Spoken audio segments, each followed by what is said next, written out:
guys, and welcome to another episode of Piano and Keyboard Artist, the channel where we discuss everything related to keyboard and musical instruments, pianos, synthesizers, and artist development with me, Vaughan George. And today's subject is a big one, once again, Depeche Mode. Today we're discussing Martin Gore and Dave Gahan, their vocals, past and present. And what I mean by that is, what I've personally noticed over the many years that I've been a Depeche Mode fan, and indeed many of you have commented on this as well, is how Dave and Martin's voices have changed. Now that's perfectly natural if you follow any artist, if you're a fan of any artist who's been around for a long time. For those artists who sort of started in the 70s or the 60s and are still going, and we're still blessed to have them, it is obvious that their voice, just as your body would change as you got old, your voice would change. I really want to delve deeply into this subject. So I want to delve into this and attack it from the perspective of as a producer, a fan, but also as a vocal coach. Also, with a video like this, guys, I'd like to keep it as general as possible. If you're a Depeche Mode fan, you're obviously watching this.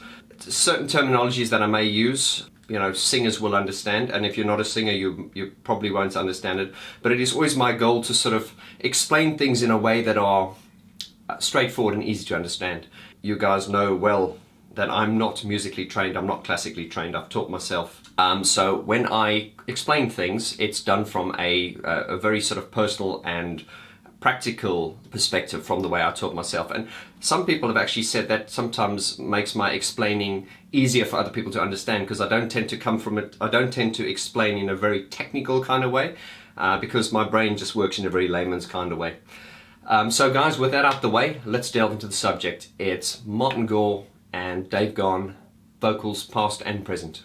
Right, so to illustrate this, let's look into what type of singer is Dave Gahan and what type of singer is Martin Gore. Bringing it back to sort of like traditional musical classifications, from which started hundreds of years ago when we had choirs, and voices were categorized dependent on their range and their ability to sing high notes or low notes. So typically, if you were the deepest voices, typically male, and probably women in some cases, but typically male, you would be a bass.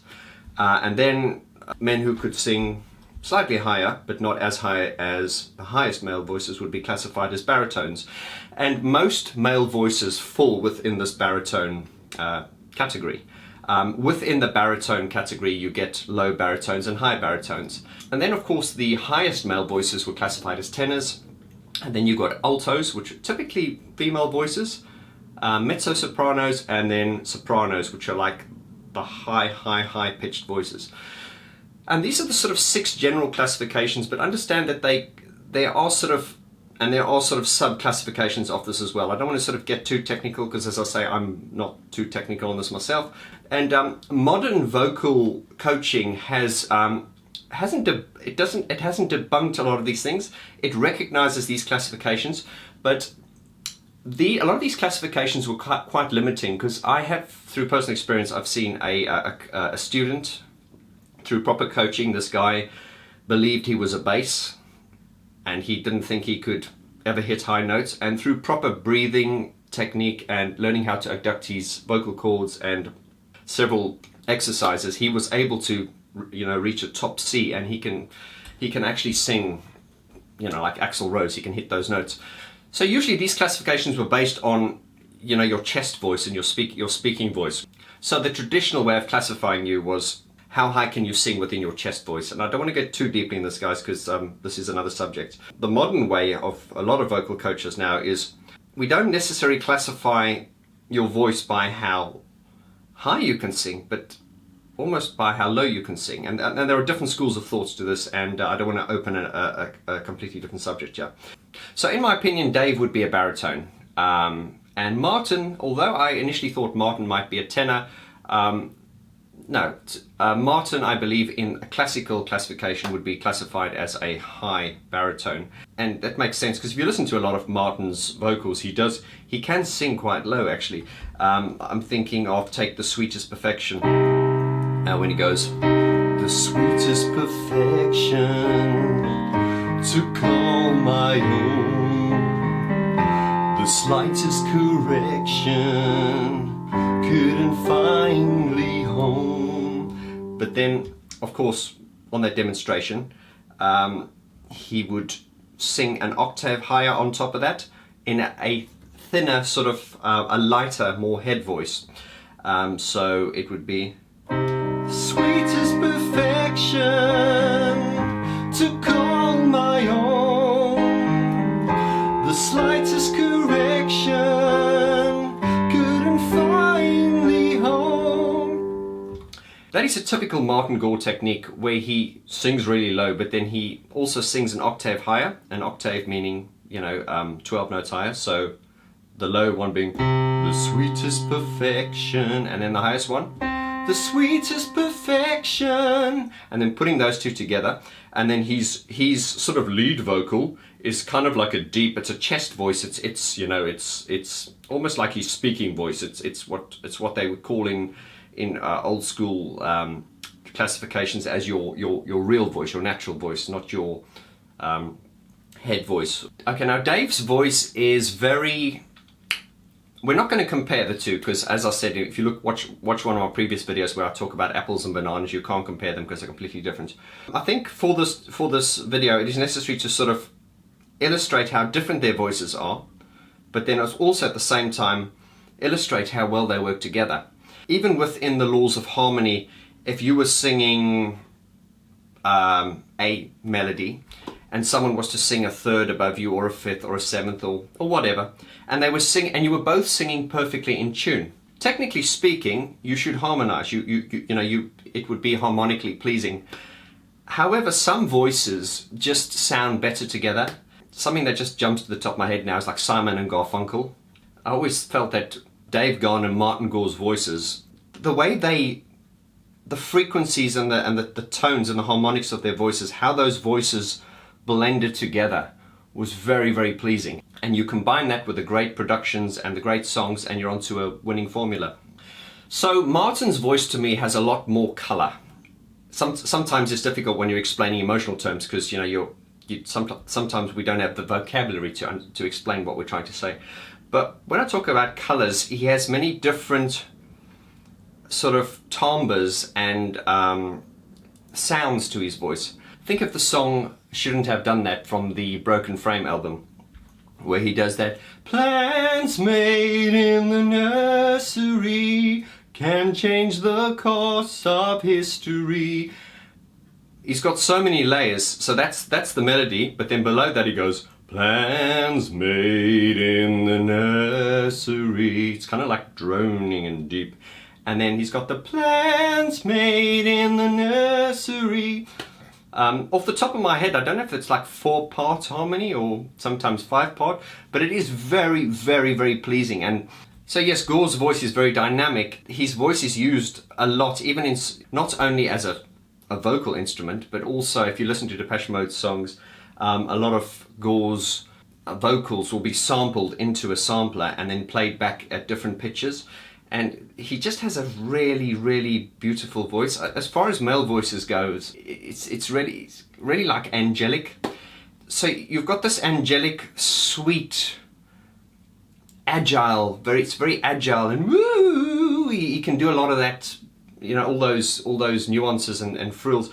But then you've got Gahan, Dave. Dave's voice is more direct. It's more got that I'm taking a ride with my best friend. It's kind of more direct, and his voice is not as Alan Wilder even said in one of the autobiographies I read, where Alan Wilder said him and Martin back in the good old days they would go out on tour, and I think there was a story where they went to a piano bar and Alan would play songs, and there is a recording online, which I'll try and pull up for you, of Martin Gore and Alan Wilder in a piano bar, and they're singing Yesterday, and I remember in this autobiography Alan saying Martin does have a very good voice, and Alan felt that Martin's voice is better than Dave's. Okay, well, then again, it's not a comparison, but because the voices are so different, they do work well together, and there are many, many different examples which I want to run you through here.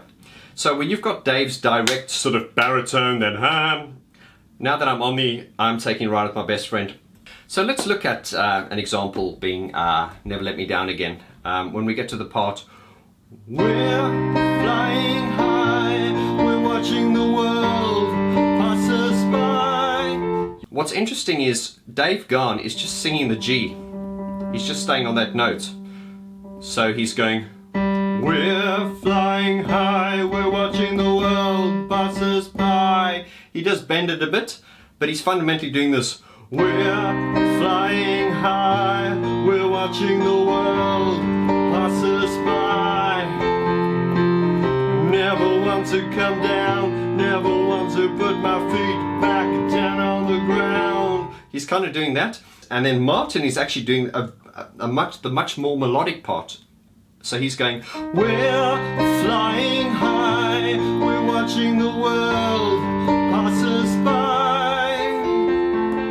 Never want to come down, never want to put my feet back down on the ground.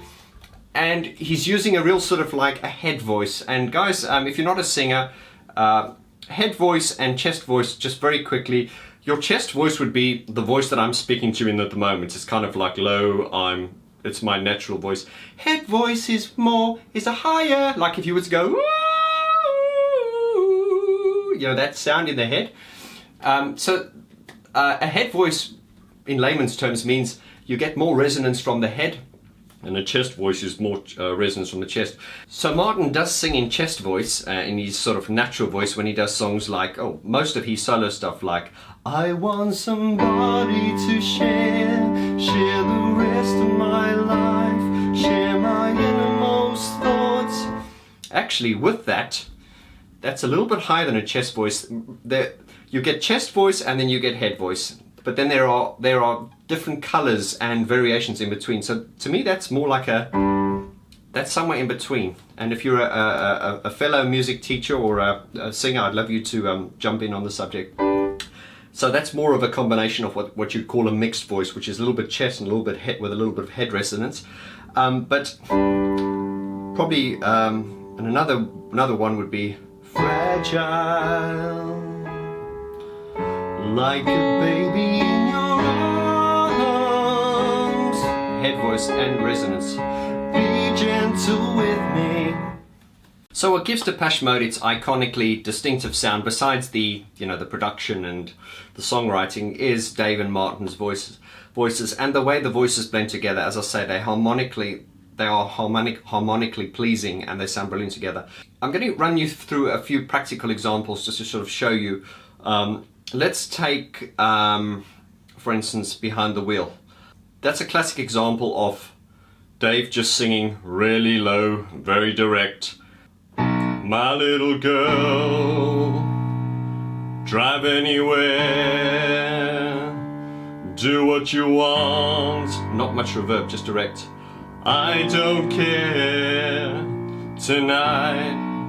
And then Martin sings the octave higher, which is 12 notes higher, in a lighter voice. So when Dave's doing in the chest voice, Martin sings in a lighter head voice. He goes, my little girl, lots of reverb, drive anywhere,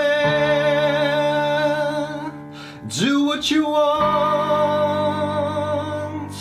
I don't care tonight.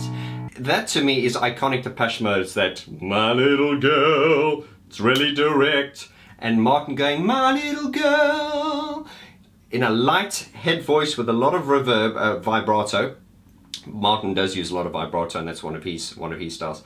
You know, and of course that's the octave higher, but then there are other examples where Martin will sing a fifth or a seventh higher. I'm thinking of Photographic. A white house, a white room, the program of today. Interesting, on the record he goes, a white house, a white room, the program of today. That is an example of Dave using a more sort of breathy, a little bit of head voice there. But when he goes live, when he sings that song live, he really does it in a full-on chest voice where it's like, a white house, a white room, the program of today. He does that. And then Martin does a really sort of, the harmony on that is great that Martin does it. It's really sort of, it's kind of creepy and unsettling. Is it a fifth or a seventh higher? Anyway, Martin's going, a white house, a white room, the program of today. Lights on, switch on, your eyes are far away. See, it's lights. The map represents you and the tape is your voice. Follow all along you till you recognize the choice. Interesting how our ears work when we listen to music. Even though there's a lot of harmonies, it's funny how our ear is always sort of like drawn to the lead vocal. When I break down these songs into their parts like this, people are like, oh, I didn't even notice that. And it's interesting. I think if you're a musician, we tend to sort of listen to the different harmonies, whereas people who are not musicians tend to kind of hear it as a whole thing.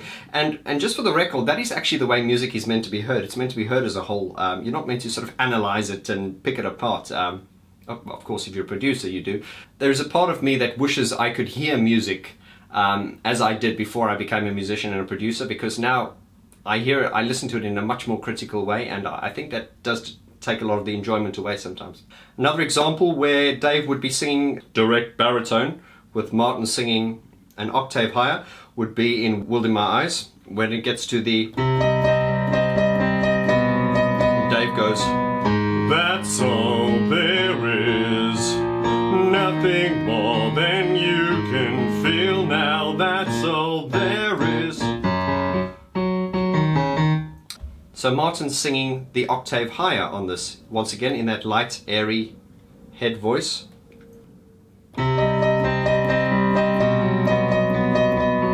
That's all there is, nothing more than you can feel now, that's all there is. And Martin's voice, as I say, it's very agile, and he's got such fluidity. And one thing, it's always interesting to hear the demos, because the demos are most of the time they're sung by Martin because they're his songs, and it's interesting to hear the demos and then hear how they go on to make the finished record, and then of course hear Dave Gahan's interpretation. And one of the most interesting demos I heard recently, and I'll post a link to the description below, was Martin was doing a demo of I Feel You, and how that went on to become the Feel You I Know Now, or that we have now.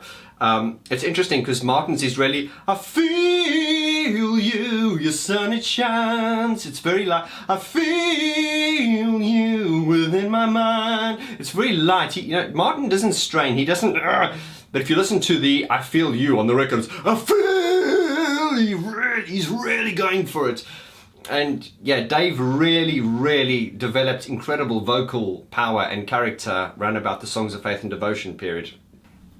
Enjoy the silence where Dave goes, words like violence break the silence, come crashing into my little world. Then he comes to the chorus. All I ever wanted, all I ever needed is here in my arms. And then Martin only comes in the choruses, and he sings the octave higher, but in the light head voice. So Dave goes, all I ever wanted, all I ever needed, and then Martin, here in my arms. Then words are very unnecessary. Then he goes, they can only do harm. And that is typical Depeche Mode. The deep Dave baritone and the light Martin Gore head voice. Now, Martin does do a lot of that light singing as a backing vocalist, but then when he does his own songs, then he sort of utilizes more of his sort of like his natural chest voice. I'm thinking of songs like "Is Simplicity Best" or "Simply the Easiest." I think he likes to sing quite low, and I'm sometimes not critical, but sometimes I'm curious to know why he chooses the keys he does for some of his songs. For instance, let's come back to The Sweetest Perfection. Now, on the album, it starts in the C minor, and he goes, the sweetest perfection to call my own, the slightest correction couldn't finally hone. It's beautiful. And I think the reason he sings it in that key is because later on in the song he does his harmony in an octave higher, which is sweetest perfection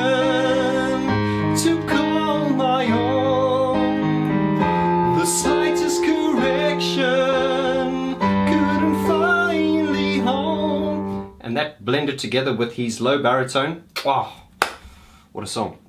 What was interesting, there was a concert I saw, I think it was in Germany. I found it on the internet, and it was quite badly recorded because it was an amateur camera. But it was interesting hearing Martin. He sang The Sweetest Perfection, and he went up just with an acoustic guitar. And what was interesting about that was he didn't sing it in the key which is on the album. For this live version, he actually sang it, I think it was a tone and a half higher here on the F sharp. It just had like an openness to it, which, dare I say, was missing on the album version. So I'll demonstrate that. So on the album version it was the sweetest perfection to call my own, the slightest correction. But now listen to this higher key that he played it in. He went, the sweetest perfection to call my own, the slightest correction couldn't finally home. See how it kind of opens up on the album version? The sweetest perfection to call my own.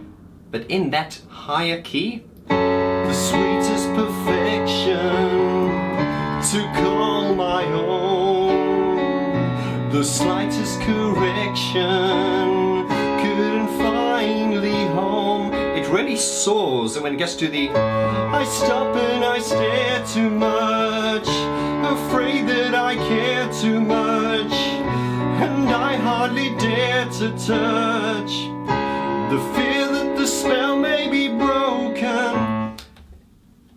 That key to me suits his voice better, but obviously there are reasons why he would have chosen that initial key for the studio version, the sweetest perfect, and there are many reasons to this, guys, and I'm not going to get into that. It's just, you know, when you're producing a record, you have to make the decision. What's the most important thing? Is it singing in a key that is best for my voice, or is it more about the atmosphere and the ambience of the song? And in a case, and because Depeche Mode is effectively a band not only about voice but also about the sound, all these things need to be considered. But that's another subject. We're starting right there, so remain on topic.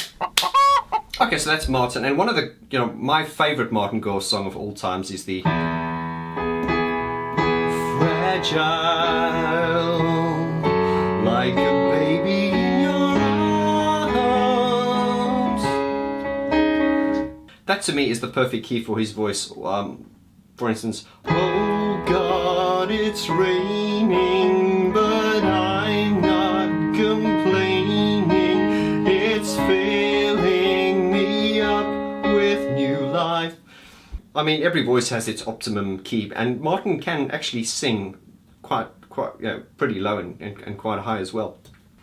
Also within that same key that I believe Martin's voice is best in is when he sings that I want you now, tomorrow won't do. There's a yearning inside and it's showing through. Reach out your hand and accept my love. We've waited for too long. Enough is enough. That to me is his optimum key. It's sort of round about E.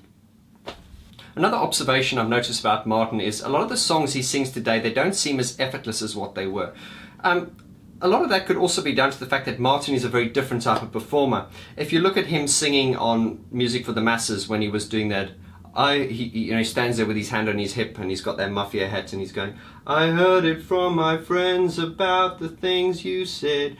And if you watch him singing Question of Lust, he doesn't have much emotion on his face, and dare I say he almost looks a bit bored. I'm not saying he was, but if you look at the way Martin performs these days, and watch his face when he sings now, he's really animated, and when he plays guitar now, he's got that little bounce and he jumps.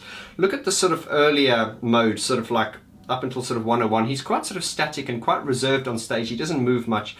I think sort of watch him from sort of Songs of Faith and Devotion, and I'm thinking of that part where walking in my shoes starts, and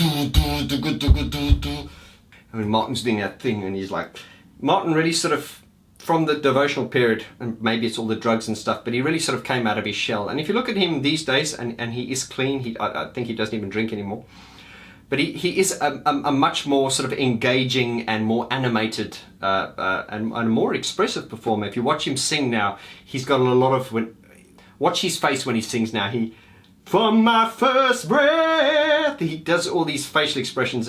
Whereas when you look at his early 80s stuff, you know, watch him singing, it's a question of lust, and he sings the high notes and he goes, built up, crumbled to dust. He doesn't put any expression on his face, and it is because he puts all this expression on his face, and he's fundamentally a lot more animated these days on stage and more expressive. It almost looks like the songs are less effortless, and I don't know if you understand what I mean. Also, his voice has changed a lot. So if I think of Shake the Disease, whereas in the 80s, if he went, ooh, that kind of thing, whereas now these days he goes, ha. He's changing the vowel. So if you're a singer, you'll know all about what they call vowel modification. It's where you take a vowel, whether it be an A, and you would change it in a way that would make it easier to sing. So instead of going eh, you go ah, or you know, there are a lot of examples of singers that use vowels in a different way because it makes the vowel easier to sing. Another subject altogether, singers will always, sometimes, even if they've got lyrics in their songs, they will sometimes change the lyric to suit the way they can deliver the line, because sometimes ending a sentence with E doesn't have the power of ah, or oh. So sometimes R's and O's and O's can have more direct power. There are a lot of examples, and I'm not going to go through all of them, where he's changing a lot of the way he attacks vowels and stuff like that, obviously because his voice has changed. I've also noticed he's got a very Martin's always had this beautiful vibrato in his voice, but he does tend to really, I won't say overuse it, but especially in live shows now, he really pushes that. And I'm thinking of that song, From My First Breath. He really good. Listen to him on recent concerts. He really does that. For instance, he goes, I'm not going down on my knees begging you to adore me. He uses a lot of vibrato these days, like even in that song Going Backwards, he goes, you can track it on a satellite. And notice the line where he goes, nothing inside, nothing inside. He really pushes the vibrato these days. Not bad. His voice is changing. Now let's get on to Dave. Now, obviously Martin's voice has changed, but the change in Dave's voice has been a lot more noticeable and, dare I say, a little bit more abrupt. Not in a bad way. I remember watching a, if you guys have, I'm sure you've all watched the Exciter concert. If you ever get that, the DVD, there's the special features, and they've got like Anton Corbijn, who directed the show, or did the photography and stuff. He was doing a behind-the-scenes interview, and he was asking them all kinds of questions. And I remember Dave clearly saying something. Dave's exact words were, "I can't sing, but I've got soul." I disagree with you, Dave. You definitely can sing, but I think what he's trying to illustrate there is Dave is not a flawless singer. I mean, he's not like, let's take Michael Bublé for instance, and no disrespect, Michael Bublé, but I'm not a fan. I'm just not into these flawless butterflies, having a good time, that kind of stuff. Not my kind of singer. I really like singers like Tom York and, Dave Gahan, and, people who've got, there's a bit of angst, and it doesn't have to be a perfect voice, but what is a perfect voice really? But to me, Dave's voice is perfect for Depeche Mode, just as Tom York's is perfect for Radiohead, and even Neil Tennant's voice is even perfect for Pet Shop Boys, although if he was to stand in front of Simon Cowell, Simon Cowell would say you can't sing, So anyway, completely different subject, back on topic. So I like to always categorize Dave's voice into 3 periods, whereas Martin's voice sort of still sounds like Martin's voice, it's just kind of, there are noticeable changes from what I've mentioned. But Dave really, if I take his his period from 81 when they started up until Music for the Masses and sort of like peaking on 101, that to me was the period where Dave had what I call the boyish voice. And when I say boyish, God, I don't mean like a Westlife boyish voice or a Boyzone voice. No disrespect to you if you're into that kind of music. But he had this kind of round, I'm taking a ride with my best friend. It was kind of like a round. It kind of had a, of course, a sound can't be round, guys, but you understand what I mean. Understand I'm speaking metaphorically here. It is kind of like a, I'm taking a ride with my best friend. And the reason I'm using that song as an example is because if you listen to Never Let Me Down, the way he sings it now, he tends to go, these days he goes, I'm taking a ride with my best. He's got this real sort of like rasp and a growl that he puts into his voice these days, which I think started in the sort of Songs of Faith and Devotion period. Up until, from the time they started in 81, up until sort of Music for the Masses, he had this sort of boyish voice, and I'm just thinking, I'm taking a ride, and Master and servant, there's a new game we like to play, you see. It's that kind of thing. When he came back with Devotional and he had all these tattoos and stuff, he lost weight, and God, he just found, he'd been living in New York, so he was influenced by a lot of rock, and this is why that was a big influence for Songs of Faith and Devotion, was to take it down a rock route, and that in conjunction with Martin writing in a really rocky sound, it was organically perfectly the way it just turned out. But Dave surfaced as a really different type of singer, because I think to me he's kind of boyish voice peaked round about the time of Violator. If I think of let me take you on a trip around the world and back, and that kind of roundish kind of sound. Whereas if you listen to him sing it now, he goes, let me take you on around the world. He kind of growls a lot more these days. Just randomly, I heard him singing Barrel of a Gun the other day, and if you listen to the record of Barrel of a Gun, it's like, what do you expect to be? It's for you. Whereas when he goes live now, he goes, what do you expect? What is it you want? He doesn't go, what is it you want? Like on the record. When he goes live, he goes, what is it you want? He kind of does that kind of growl. It's a very difficult song to perform live, by the way. Although I love it, I just find it doesn't always come across well live. Anyway, guys, as you can see, I'm all over the place with this, but I'm really on a roll, so just flow with me here. He had a certain type of voice from the early 80s up until Music for the Masses, and then it really peaked, I believe, with Violator, where he was just at the top of his game with that boyish voice. And then he comes back for Songs of Faith and Devotion, and he had found, as Martin said, he'd come into the studio sometime, and it didn't matter that he was off his face, because his vocals were brilliant. And I mean, Dave has said that he's what's it? There's a condemnation. Of course, he doesn't sing like that. He's like, condemnation. He really goes for it. And Dave has said that Condemnation is his best vocal ever. He has the Songs of Faith and Devotion period. He goes on tour. That was a killer tour. That was the tour that really broke the camel's back, and we lost Alan, and Dave indeed in 1996 he died.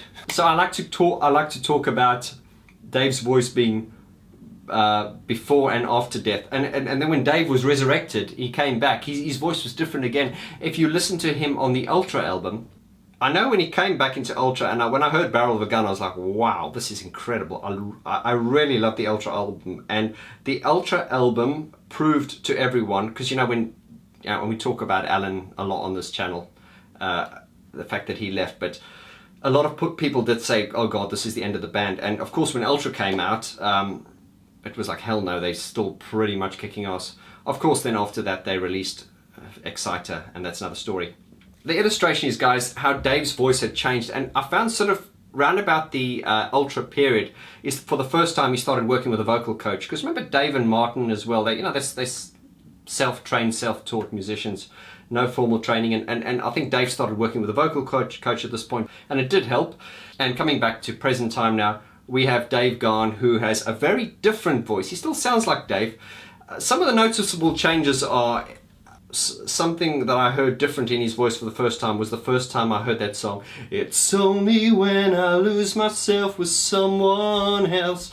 he kind of incorporated this, it's only when I lose myself with someone else. He kind of adopted this kind of like, almost like a soulful, jazzy, kind of almost like a lounge singer in a way. If you listen to his song, Like All Soul Sisters and Soul Brothers, from the Exciter album, listen to that. I listened to that the first time and went, oh my God, Dave, wow. It's like, I'll be waiting in line. It's kind of like, he's singing like a lounge singer. And something very noticeable, what he does a lot these days, he uses that vocal fry a lot. A vocal fry is when you go, it's that kind of sound.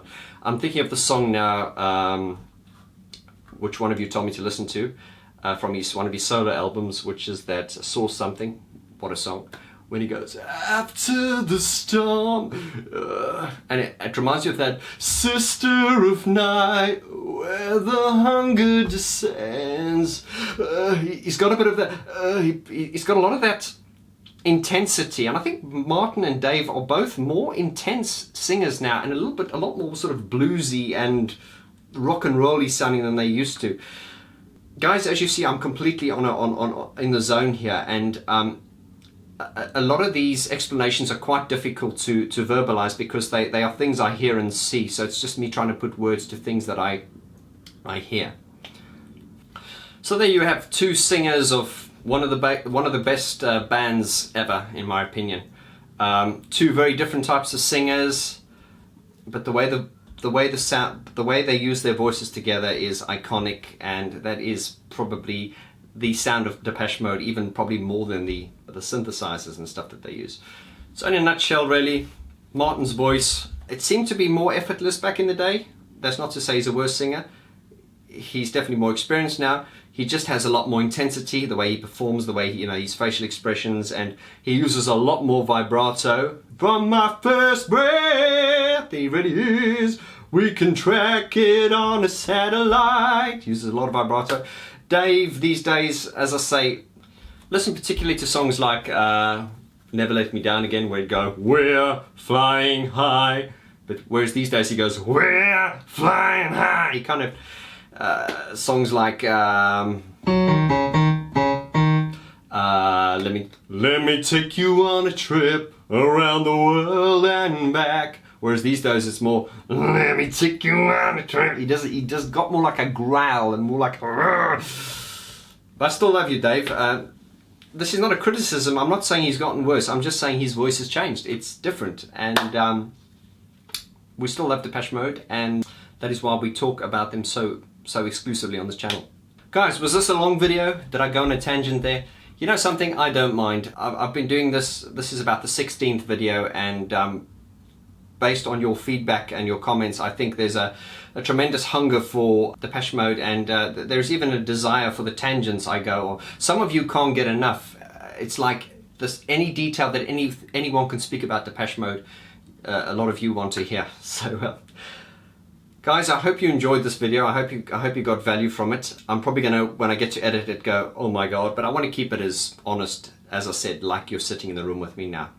Many more subjects on Depeche Mode coming up. As I say, I'm going to be doing another video called Depeche Mode Live Sound Past and Present, and in that we're going to sort of interchangeably be talking about some of the subject we've talked about today, because as their live sound has changed and as their voices have changed, a lot of the songs have changed, and one of the noticeable things is that the songs, especially the songs that Dave sing, have been transposed into lower keys, just so he can hit the notes easier. Guys, there is so much more we can discuss and a lot more to come. I want to thank you once again for your support and belief in the channel. If you haven't subscribed, please do. And I will see you on the next video. Remember, there's a video every Wednesday and Sunday. I love you guys a lot, and thank you so much for your support. See you again.